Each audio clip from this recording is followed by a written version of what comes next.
Hi everyone, this is Trish Kendall, your host for the Choose and Become interview series.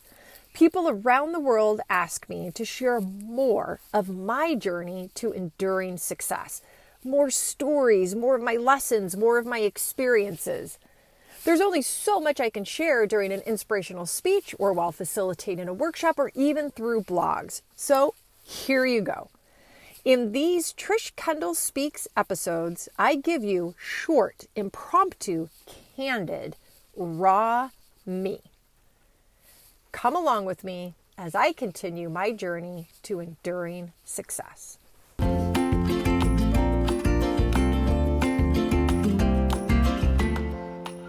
Hi, this is Trish Kendall with a Trish Kendall Speaks episode. My 13-year-old daughter, Lily, in 8th grade, as my community knows, I was helping her on Sunday with a project she has for science. She had to create a TED Talk-like 2 to 5 minute presentation on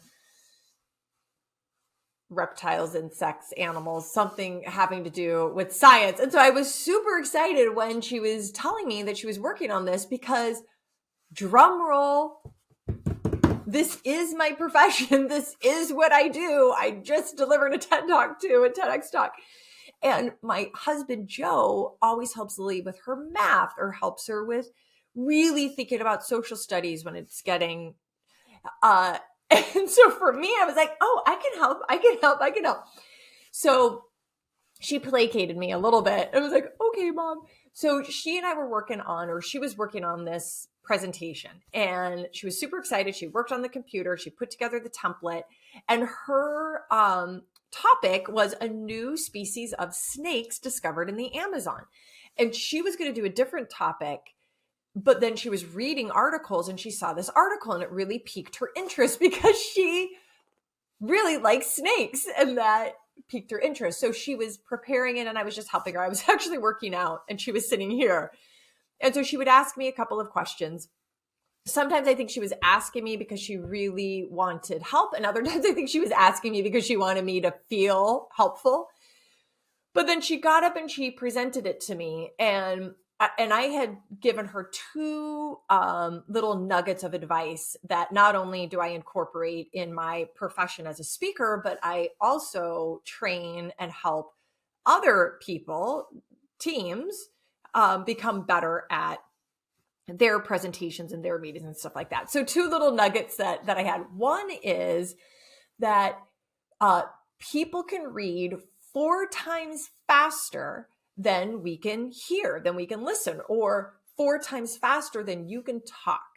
So if there's any words on the slide, if there's words on the slide as the audience member or as the person, in the meeting, if you will, I am reading those words 4 times faster than you are speaking them. And so in other words, like, you're 25% the way done saying what you want to say. And I've read the whole thing that's on the slide. So that would just say like less on the slide is more, and I'm of the camp that I don't put hardly any words on the slide. So I talked to her about that and she was like, but I need to have these full sentences on the slide. So we just talked through that. What could she speak versus what would be on the slide? So that was one. And then the second, and probably, I think maybe this is most important, is you as the presenter, as the speaker, as the person facilitating the meeting, have 30 seconds to capture the audience's attention, or have 30 minutes to capture the student's attention in Lily's situation. And she was like, oh. I was like, so there's different techniques you can do. And, if you want, we can talk through some of those techniques and see what you like and see what you don't like. But you got 30 seconds. So she thought about it. Then she got up and she presented to me and she just did a fabulous job. She was like so excited about this topic. And one of the reasons she's so excited about the topic is she's always wanted a snake. Every Christmas, she asks me and Joe for a snake. Like one time she gave like all these pictures of these white snakes. And I'm like, Lily, you're never, ever in my household going to have a snake. So she was excited to do this. When she got up and she presented in a very safe, structured, no wrong way. You know, this is my TED Talk. It's on a new species of snakes. Here's the 3 things that I'll cover, 1, 2, and 3. And she went through it and she just was great. So then I offered her up and I asked her beforehand, do you want me to listen for you to practice? Just be listening for you to practice. Or do you want me to listen to provide feedback? And she said both. And I was like, okay, yay. So then when she was done, we talked about the opening. I'm making this long, but it doesn't matter because this is a Trish Kendall Speaks. So it's always a longer video.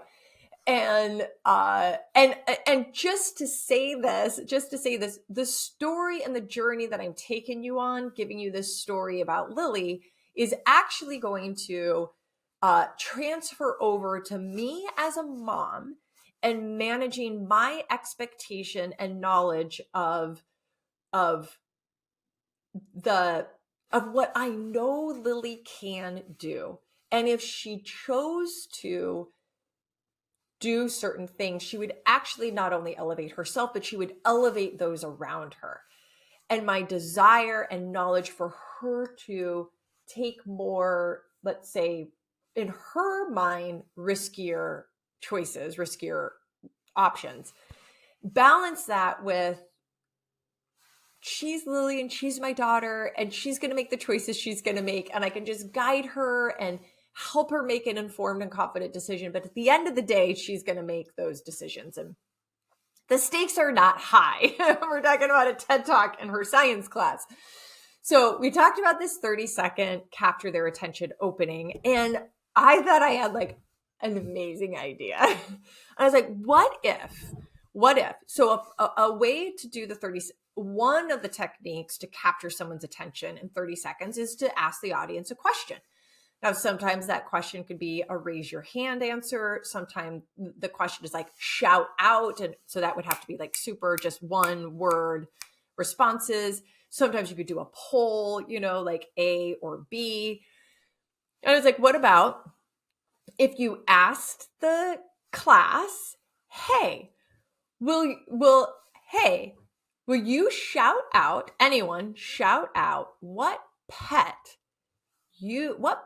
I've always wanted? And Lily was looking at me. And now most people know that Lily well, we don't have a horse anymore, but she's always around horses. She's got 2 cats. She's got a dog. And she used to think that the chickens, our neighbors' chickens, were her chickens. So she loves animals. And her classmates know that she loves animals. So I was like, if you ask that question, shout out what pet I've always wanted. Now, when you're doing this, the screen is blank. You cannot have anything on the screen. And she was like, oh, she's like, well, I was like, what do you think people would shout out? She goes, well, maybe somebody would say a dog. And I was like, and what would you say? She's like, I already have a dog. Okay, what else would someone shout out? A cat. And what would you say? I've got 2 cats. So maybe somebody would say, well, we know you have a horse. So the audience is participating. You're piquing their interest. They're engaged. And then you could say at whatever point, the pet I've always wanted and I ask for Christmas is, and then click the screen and you have one big hunkin' picture of the green anaconda, which is the snake she's talking about. And just say a snake. And then, but my mom won't let me. There is a new snake species discovered in the Amazon, and then you're in it, and then you can even use that as a bookend at the end of the presentation with, do you think my mom will let me have a snake now? So we talked about this and she flat out said, and she was standing right here, and I'm like sitting on that bench over there. And she said, Mom, I won't do it. And I was like, okay, that is okay. I want to can we just talk about why, so that another time you might choose to do it. And so she said, that she would be worried about what some people in the classroom would think or how they might react. And I was like, okay. Some, S-O-M-E, can refer to lots of different numbers. So when you say some people, how many people? And she thought about it and she thought about it. And she said, well, one. Got it? So one person. And what might her reaction, because it's an all-girls school, so I know it's her, what might her reaction be that worries you? And she's like, well, I'm afraid that she might snicker or say something to the other girls or just like think I was doing something different. I was like, okay. So she's like, I'm not doing it. I was like, got it. And let's practice. I just want you to practice so you can feel what it feels like to start the presentation this way.